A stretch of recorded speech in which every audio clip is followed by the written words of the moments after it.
Consistent compounder. आज जिन दो mutual fund के बारे में हम बात करने वाले हैं वो अपनी कैटेगरी के अंदर कंसिस्टेंट कंपाउंडर बन चुके हैं। इसी के साथ साथ अपने इन्वेस्टर्स के लिए इन दोनों के दोनों म्यूचुअल फंड ने काफी शानदार रिटर्न बना करके दिए हैं और अपनी कैटेगरी में one of the best return देने वाले म्यूचुअल फंड बन चुके हैं। तो अगर आपने इनमें इन्वेस्ट करा है या करने की सोच हो या करने वाले हो तो ये वीडियो आपके लिए काफी ज्यादा इंपॉर्टेंट होने वाली है। Because end to end analysis करेंगे हम इस एक सिंगल वीडियो में और एंड में जानने की कोशिश करेंगे कि लॉन्ग टर्म के लिए कौन सा म्यूचुअल फंड अच्छा है, शॉर्ट टर्म के लिए कौन सा अच्छा है। अगर आपने इस पे इन्वेस्ट करा है तो क्या आपको करते रहना चाहिए या फिर आपको थोड़ा सा पॉज करना चाहिए। मेरा नाम है अभिषेक उपाध्याय, आप देख रहे हो कॉफी थिंकर्स। इसी तरीके की कंपैरिजन वाली वीडियो Q&A हम इस चैनल पे लाते रहते हैं। तो अगर आप म्यूचुअल फंड में इन्वेस्ट करते हो तो ये चैनल आपके लिए काफी ज्यादा हेल्पफुल हो सकता है। तो प्लीज इसको सब्सक्राइब करो और वीडियो को लाइक करो, इससे मेरे को काफी ज्यादा हेल्प मिलती है। तो बिना टाइम वेस्ट करे डायरेक्टली चलते हैं वीडियो के ऊपर।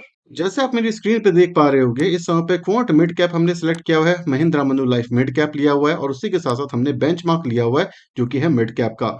महिंद्रा मनुलाइफ जो है वो 4 स्टार रेटिंग के साथ आता है। क्वांट का जो मिड कैप है वो आ रहा है हमारा 5 स्टार रेटिंग की साइड। तो रिस्क एडजस्टेड रिटर्न अगर हम वैल्यू रिसर्च या फिर ग्रो की रेटिंग के थ्रू जाएं तो वहां पे आपको क्वांट बेटर दिखता है।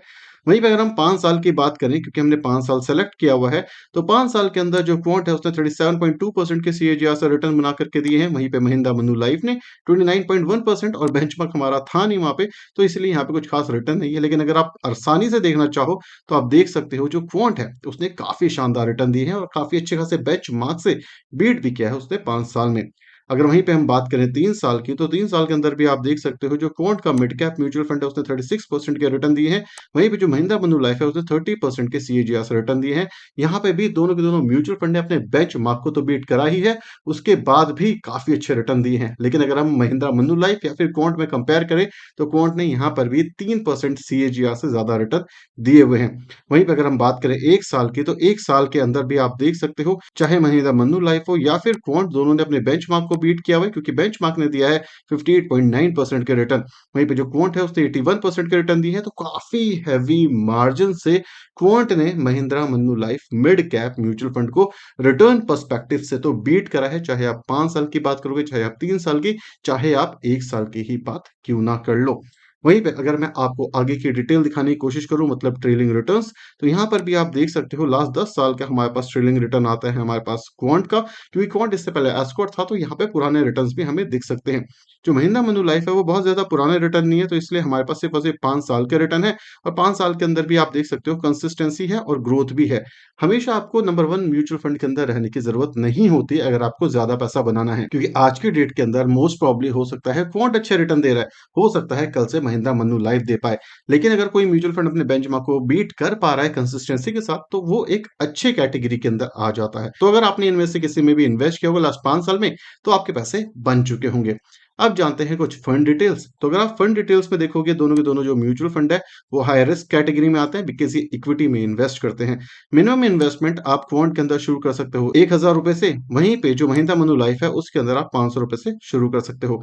एक्सपेंस रेशियो भी आप दोनों का देख सकते हो, ऑलमोस्ट सिमिलर के ही आसपास है। अगर हम एनएवी की बात करें तो उसको ज्यादा सीरियस लेने की जरूरत होती नहीं। अगर फंड स्टार्टेड की बात करें, 2013 से क्वांट एग्जिस्ट करता है, क्योंकि इससे पहले ये एस्कॉर्ट था। 2020 2018 के बाद ये क्वांट में कन्वर्ट हुआ जब क्वांट ने इसको एक्वायर कर लिया। इसी के बाद 2018 से शुरू हुआ है महिंद्रा मनुलाइफ का मिड कैप म्यूचुअल फंड। अगर हम एयूएम की बात करें, मतलब एसेट अंडर मैनेजमेंट, तो करीब करीब 7,000 करोड़ के आसपास का एयूएम क्वांट का दिखता है आपको। वहीं पे जो महिंद्रा मनुलाइफ है उसका जो एयूएम साइज है वो बहुत ही ज्यादा छोटा है। अगर मैं कंपेयर करूंगा क्वांट से, तो यहाँ पे आपको जो रिस्क देखने को मिलेगा इन टर्म्स ऑफ सेलिंग या हाई सेलिंग प्रेशर की वजह से, तो वो आपको महिंद्रा मनुलाइफ में ज्यादा दिखेगा, बिकॉज एयूएम साइज छोटा है। वहीं पे अगर हम एग्जिट लोड की बात करें, 0.5% के आसपास आपको एग्जिट लोड देना पड़ेगा अगर आप 3 महीने के अंदर बेचते हो, और महिंद्रा मनुलाइफ में आपको 1% देना पड़ेगा अगर आप 3 महीने के अंदर बेचते हो।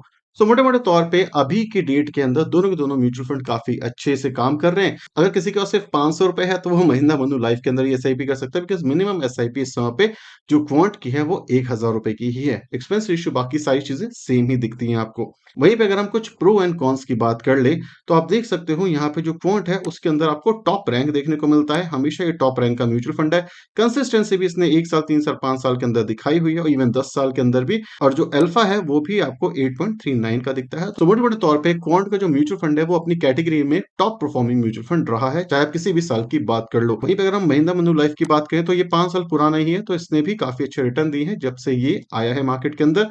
और एक्सपेंस रेशियो है वो भी इसका काफ़ी कम है 0.46, और इसमें भी कोई भी मेजर नेगेटिव पॉइंट्स नहीं है। तो मोटे-मोटे तौर से अगर हम कॉन्स की बात करें, दोनों म्यूचुअल फंड अभी तक कोई भी मेजर कॉन लेकर के नहीं आते और पॉजिटिविटी दोनों में भी कूट-कूट के भरी हुई है।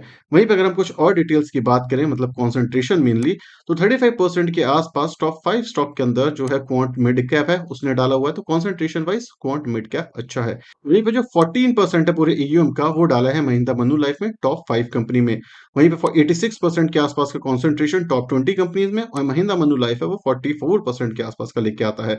पी वाइज देखोगे तो आप यहाँ पे जो एक्सपेंसिव है वो क्वांट म्यूचुअल फंड है, और इस समय पे भी महिंद्रा मनूलाइफ कहीं ना कहीं सस्ता दिख रहा है। पीबी की बात करें तो ऑलमोस्ट सिमिलर है, तो ऐसा कोई दिक्कत नहीं है। टर्नओवर रेशियो महिंद्रा मनूलाइफ का 72 का है, और इसी के आसपास का क्वांट का दिखता है अप्रोक्सीमेटली 100 का। तो दोनों के दोनों जो म्यूचुअल फंड है काफी अच्छे लेवल पे टर्नओवर रेशियो को मैनेज कर रहे हैं। ये पहले नेगेटिव माना जाता था, लेकिन जब से टर्नओवर रेशियो के वजह से जो रिटर्न्स है वो एक्स्ट्राऑर्डिनरी आए हैं, जिसको हम कहते हैं क्वांट इन्वेस्टिंग स्टाइल, वो काफी अच्छे तरीके से काम कर रहा है आज की मार्केट के लिए। वहीं पे अगर आप देखोगे जो इक्विटी है उसके अंदर 97.4% के आसपास इन्वेस्ट किया हुआ है क्वांट ने, और 94.4% के आसपास इन्वेस्ट किया हुआ है महिंद्रा मनूलाइफ ने। अगर कैश की बात कर ले तो नेगेटिव कैश के अंदर आपको क्वांट देखने को मिल रहा है, वहीं पे जो महिंद्रा मनूलाइफ है उसके अंदर जो कैश है वो 5.6% के आसपास है। सो मोटे-मोटे तौर पे अगर आपको कंसंट्रेशन चाहिए, कंसंट्रेटेड बेट आपको लेनी है, तो उसके लिए क्वांट आप ले सकते हो। डाइवर्सिफिकेशन पर्सपेक्टिव से महिंद्रा मनूलाइफ अच्छा दिख रहा है। वहीं पे जो क्वांट है वो हाई रिस्क ले रहा है, बिकॉज़ एफएनओ में उन्होंने इन्वेस्ट किया, जिस वजह से उनका कैश पोजीशन नेगेटिव के अंदर है। तो किसी भी वजह से मार्केट के अंदर थोड़ी ज़्यादा सेल ऑफ आ जाती है, तो क्वांट थोड़ा फँस सकता है। लेकिन जो महिंद्रा मनूलाइफ है उसने कैश होल्ड किया है, तो उसका एक बेनिफिट ये आ जाता है कि जो महिंद्रा मनूलाइफ है अगर कहीं पे उसे अपॉर्चुनिटी दिखती है तो वो इन्वेस्ट कर सकता है। इसी के साथ-साथ थोड़ा ज़्यादा सेल ऑफ आ भी जाए और कम एयूएम की वजह से वहाँ पे जो दिक्कत आ सकती है, तो उसको मिटिगेट करने की कोशिश करी है महिंद्रा मनूलाइफ ने कैश को होल्ड करके। टॉप 10 होल्डिंग की बात कर लें, बिकॉज़ ज़्यादातर पैसा इनका इन्हीं में लगा होगा। तो अगर आप क्वांट की बात करोगे तो क्वांट में वही ट्रेडिशनल कंपनियाँ दिख रही है आपको, चाहे रिलायंस की बात कर लो, चाहे अरविंदो फार्मा की बात कर लो, चाहे आप लिंड इंडिया की बात करो, चाहे आप कंटेनर कॉर्पोरेशन ऑफ इंडिया की बात कर लो, इसी तरीके के आपको सारे के सारे स्टॉक्स देखने को मिल रहे हैं क्वांट के म्यूचुअल फंड में। वहीं पे जो महिंद्रा मनूलाइफ है उसके अंदर Indian bank, IndusInd tower, union bank, REC, max health care institute, Lupin और जाइडस लाइफ साइंस जैसे स्टॉक्स देखने को मिल रहे हैं, जो कि अपने आप में ही काफी शानदार तरीके से ग्रो कर रहे हैं, और one of the best stocks और one of the best companies हैं अपने सेगमेंट के अंदर ये सारी की सारी। सो टॉप 10 स्टॉक्स के अंदर दोनों के दोनों म्यूचुअल फंड में कोई दिक्कत नहीं है। वन ऑफ द बेस्ट कंपनियां इन्होंने पिक करी हुई हैं, ताकि इनके इन्वेस्टर्स के लिए ये सारी की सारी कंपनियां मिलकर के ज्यादा से ज्यादा पैसा बना पाए। वहीं पे अगर हम रिस्क मैनेजमेंट की बात करें तो स्टैंडर्ड डिविएशन की बात करोगे तो जो क्वांट है वो बेटर है, वो रिस्क एडजस्टेड रिटर्न ज्यादा निकाल के ला पाता है। वहीं पे जो महिंद्रा मनूलाइफ है वो भी ऑलमोस्ट सिमिलर के आसपास ही है, तो इसमें कोई मेजर स्टैंडर्ड डिवीजन में दिक्कत नहीं है। शार्प रेशियो की बात की जाए तो 1.76 के आसपास है क्वांट का, वहीं पे जो महिंद्रा मनूलाइफ है वो 1.53 के आसपास है। मैक्सिमम किसी भी म्यूचुअल फंड का 1.99 के आसपास हो, तो शार्प रेशियो अच्छा होता है, अच्छा मान सकते हैं हम इसे। वहीं पे अगर हम बीटा की बात करें तो 1 से ज्यादा बीटा है क्वांट के मिड कैप का। वहीं पे जो महिंद्रा मनूलाइफ है उसका भी 1.1 के आसपास है, तो दोनों के दोनों हाई वोलेटाइल वाले म्यूचुअल फंड्स हैं। शॉर्ट एंड रेशियो की बात की जाए 2.88 के आसपास क्वांट मिड कैप का दिख रहा है, वहीं पे 2.53 के आसपास महिंद्रा मनूलाइफ का है। अल्फा की बात की जाए तो भाई अल्फा जो क्वांट है वो एक्स्ट्राऑर्डिनरी लेकर के आता है 8.39 के आसपास का। वहीं पे जो 2.4 के आसपास का है वो अल्फा लेकर के आता है महिंद्रा मनूलाइफ। सो मोटे-मोटे तौर पे अगर आप देखोगे तो रिस्क एडजस्टेड रिटर्न दोनों के दोनों म्यूचुअल फंड काफी अच्छा निकाल के लाते हैं। लेकिन वहीं पे अगर हम ग्रोथ की बात करें, प्योरली ग्रोथ की बात करें, तो जो क्वांट है वो महिंद्रा मनूलाइफ को बहुत ही हैवी मार्जिन से बीट करता हुआ दिख रहा है। वहीं पे अगर हम बात करें ओवरलैपिंग की कि भाई किसी के पोर्टफोलियो में दोनों के दोनों म्यूचुअल फंड है, तो कितना ओवरलैपिंग देखने को मिलने वाला है आपको?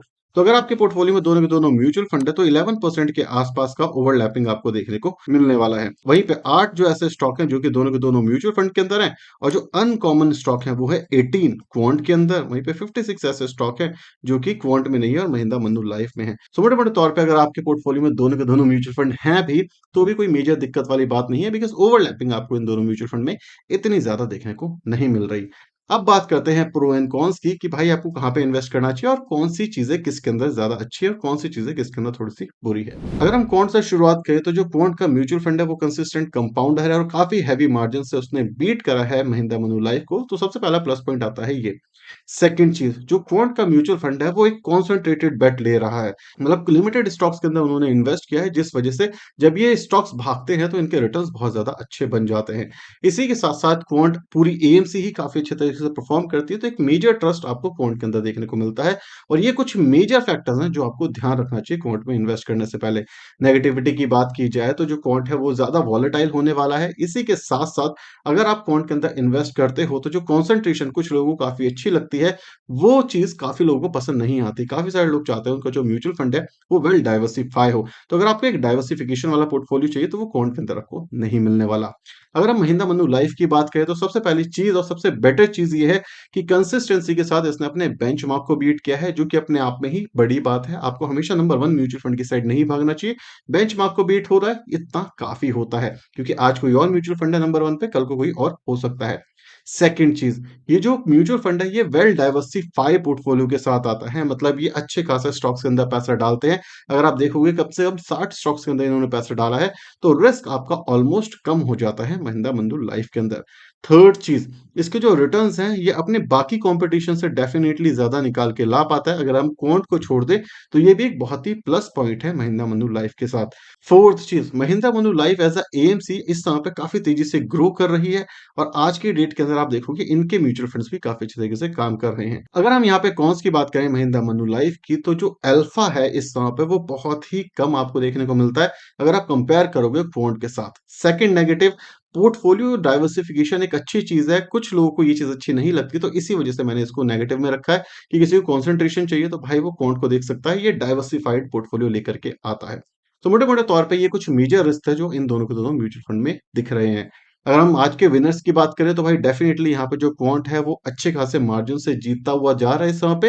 लेकिन अगर हम लॉन्ग टर्म पर्सपेक्टिव की बात करें कि भाई दोनों में से किस में इन्वेस्ट करें, तो एक्चुअली आप दोनों में से किसी में भी कर सकते हो, बिकॉज़ जो वोलैटिलिटी है, वो दोनों के अंदर ऑलमोस्ट सेम है, मतलब बीटा दोनों के अंदर ऑलमोस्ट सेम है। लेकिन वहीं पे किसी को हाई ग्रोथ चाहिए, ज़्यादा रिटर्न चाहिए, तो क्वांट डेफिनिटली यहाँ पे दिखता है ज़्यादा अच्छा, क्योंकि अल्फा क्वांट का थोड़ा-सा ज़्यादा अच्छा है।